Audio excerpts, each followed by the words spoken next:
మాకు ఇవాళ ఉదయం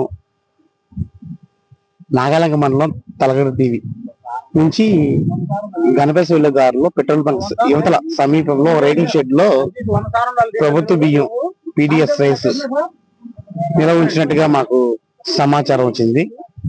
దీని నిమిత్తం మేము మా రెవెన్యూ సిబ్బంది, సివిల్ సప్లై డ్యూటీ అండి మరియు పోలీసు వారు మేము వచ్చి ఆ షెడ్ ఎవరిది అనేది మేము తీసుకొచ్చి ఆ పలానా వాళ్ళని పిలిపిస్తే వాళ్ళు రాగా వాళ్ళ తాళము ఇది మాది కాదని చెప్పి అన్నారు. అయినా కూడా మేము తనిఖీ చేస్తాకు వచ్చామని చెప్తే వాళ్ళు తాళం పగలగొట్టడానికి మాకు ఎటువంటి అభ్యంతరం లేదని చెప్తే ఆ విషయం మీద మేము పంచనామా జరిపించి ఆ తాళం షెడ్ తాళం పగలగొట్టడం జరిగింది. లోపల చూస్తే ఒక 20 కట్టలు పీడిఎస్ రైస్ లోపల ఉంది, మినుములు ఉన్నాయండి. దాని గురించి వివరణ అడగగా నాకు పొలం ఉంది మగతా చేస్తానని చెప్పినారు. ఆ మినుముల గురించి కూడా వాళ్ళ సొంత మినుములు అని చెప్పి ఉన్నారు. అది కాకుండా మా పీడిఎస్ రైస్ సంబంధించిన రైస్ ని మేము మా డీలర్ దగ్గరికి కస్టడీగా పెడుతున్నాము ఇవాళ.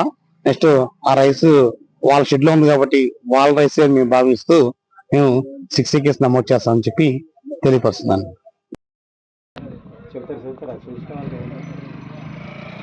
నాతో పాటు డీలర్ కూడా సస్పెండ్ చేయాలిగా, డీలర్ కూడా సస్పెండ్ చేయాలిగా. నా మీద కేసు అండి, డీలర్ కూడా సస్పెండ్ చేయాలి. మీరు అది కూడా మాకు అధికారం ఉండాలి. ఓకేనా?